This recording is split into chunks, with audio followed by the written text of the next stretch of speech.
Para sahabat sekalian, selamat malam. Selamat berjumpa lagi dalam kisah dan cerita inspiratif untuk Anda. Pertama-tama, terimalah salam manis saya dari kota Ambon, Manise untuk Anda sekalian. Cerita inspiratif pada malam hari ini tentang kotak sampah. Para sahabat sekalian, tentunya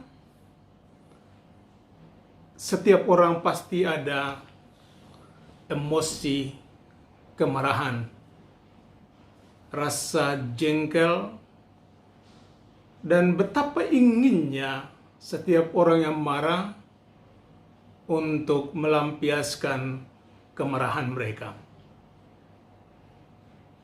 Kadang orang salah memilih jalan untuk melampiaskan marah mereka, yakni misalnya ketika dia harus minum minuman keras supaya agak mabuk sedikit, lalu dengan berani mengungkapkan segala unek-uneknya. Tentunya ada juga yang marah tetapi mereka justru diam saja. Jadi mereka menekan rasa marah di dalam hati dan pikiran mereka. Oke, kalau kita menyaksikan atau memperhatikan para pembuang sampah atau orang-orang yang membuang sampah, tentunya mereka akan berjalan mencari kotak sampah atau lubang sampah di mana kalau kotak itu terbuka, maka mereka akan melemparkan atau meletakkan sampah kotoran mereka itu di dalam kotak tersebut. Kalau mereka meletakkan sampah mereka atau andaikan sesuatu yang busuk yang mereka bawa sebagai sampah, lalu menaruhnya di dalam kotak yang terbuka, menyebabkan kotak sampah itu akan berbau busuk tentunya. Demikian pun ketika kita menghadapi orang-orang yang marah, ataupun bisa bagaimana kita supaya jangan terinfeksi, bahasa sekarang, terinfeksi dengan kemarahan orang-orang yang sedang marah. Seorang biksu menasihati murid-muridnya seperti berikut. Andaikan orang memberikan hadiah, ingin memberikan hadiah, lalu dia membawa datang hadiah itu kepada Anda.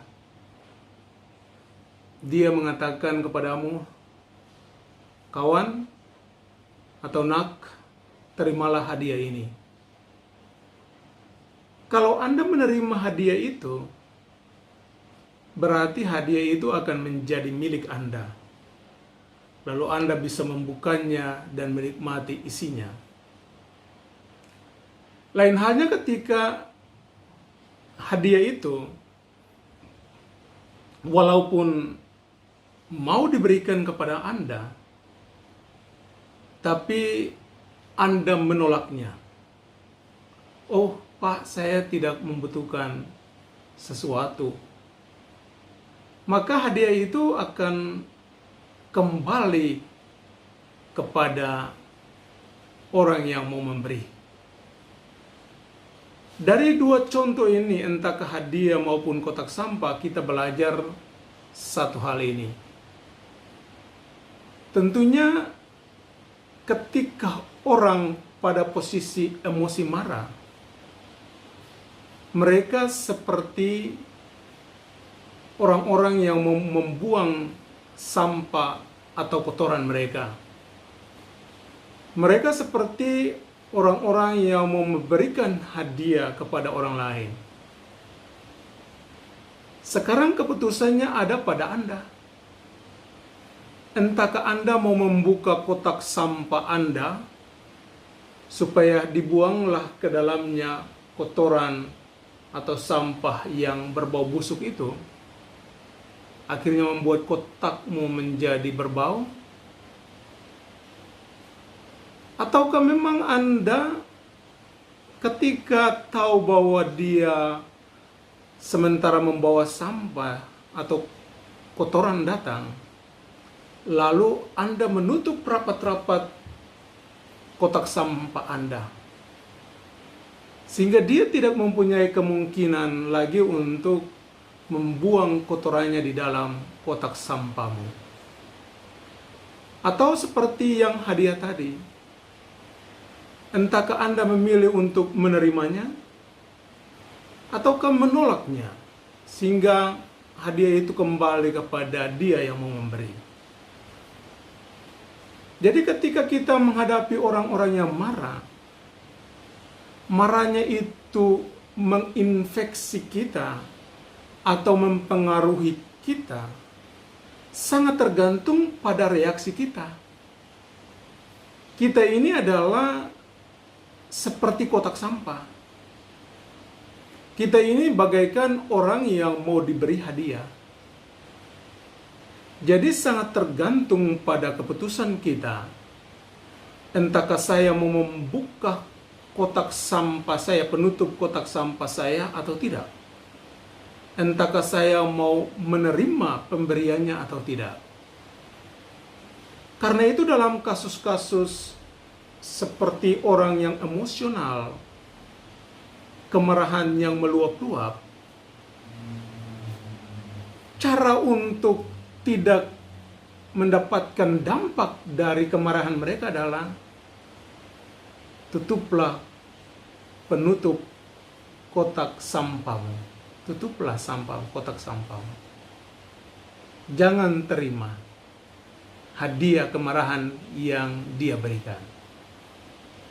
Biarlah orang itu membawa pulang sampahnya dan kotoran yang mau dibuangnya. Biarlah semuanya itu berada di dalam kotak sampahnya sendiri. Biarlah orang itu membawa pulang hadiahnya untuk dirinya sendiri. Karena hadiah yang dia berikan adalah hadiah kemarahan. Karena itu para sahabat sekalian, keputusannya ada pada Anda. Anda mau menerima kotoran atau sampah atau hadiah itu atau tidak, sangat tergantung pada Anda. Tapi jika Anda ingin supaya tidak terpengaruh dengan emosi amarah orang-orang di sekitarmu, maka adalah bijak ketika Anda menutup kotak sampahmu dan menolak pemberian mereka. Akhirnya saya ucapkan selamat berakhir pekan untuk para sahabat sekalian. Tuhan memberkati.